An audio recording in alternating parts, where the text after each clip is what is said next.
My addiction had gotten to the point of I was hopeless.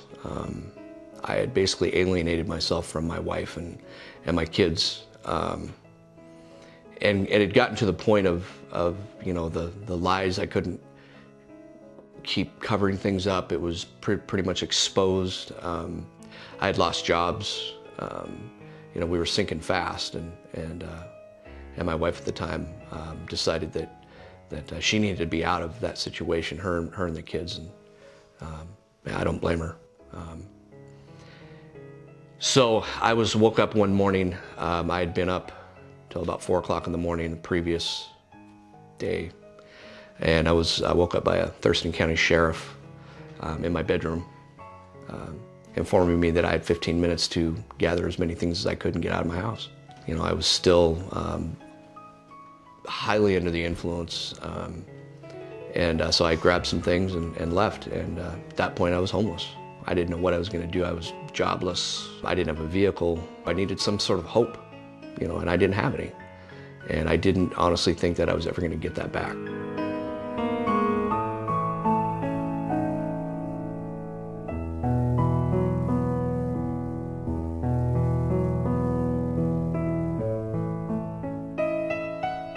Truly Motivated Transitional Living is a community of health, hope, and wholeness. And it's an opportunity for people to come suffering from the thralls of addiction, alcoholism, and whatever else plagues their life, to come, to rest, to find refuge from the storm. Joe and I met at a sober living house in California. He had had his dysfunctions in life, and I had had mine, and God just really put us together right in the middle of that place. I was angry at my father for leaving early on.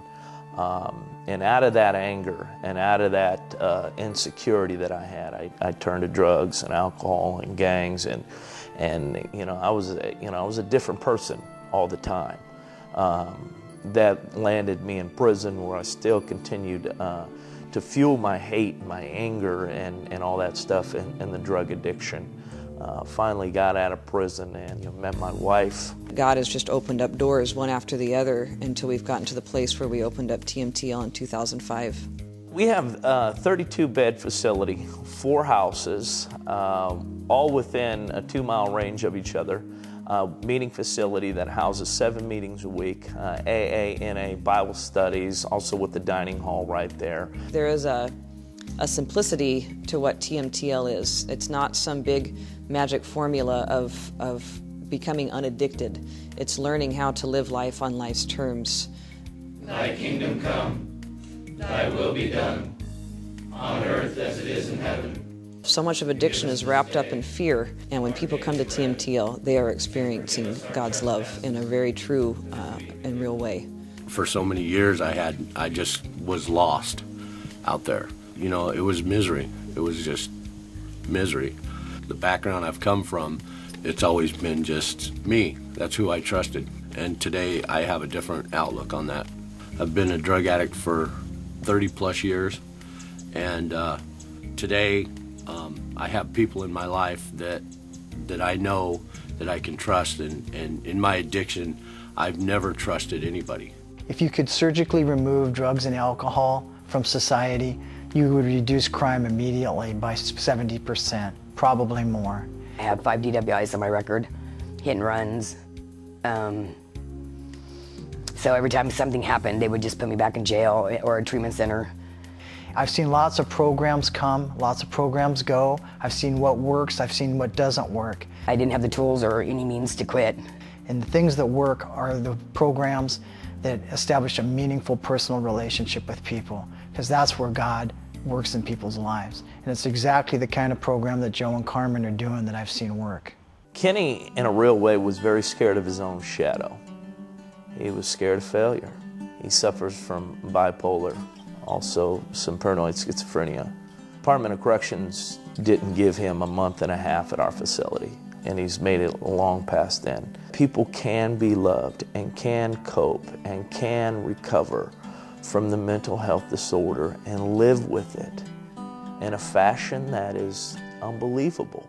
Joe and Carmen just have what I call the instincts for this type of ministry. they are doing what Jesus did. They are reaching out to the marginalized in our society. And in doing that, they're really causing all of our congregations to ask several questions. One, where do I get involved? And then, how do I reach out to the marginalized in my community? And finally, how do we as a congregation begin to transform our neighborhoods, our cities, our towns for the sake of the gospel? Give us this day our daily bread. I kind of thought I'd had my shot and I missed, you know, and that's not true. I have the most amazing kids, you know, and they're my life. In the face of not even wanting to look their dad in the face, loved me when I was not able to show the right kind of love for them and wasn't able to love myself. Today we have so much fun. I have a brand new life today, a completely brand new life. I honestly didn't think that was going to be possible again. There was always something special about Kara because she was very soft and very tender, and yet she kept people and the Lord at a distance. I didn't feel. I just blocked it out. And so I sat down with Dawn and explained to her what her daughter had been doing. I started cutting. Kara sat just frozen the whole time. It was really scary. So she was really scared because of the pain and the bleeding hadn't stopped.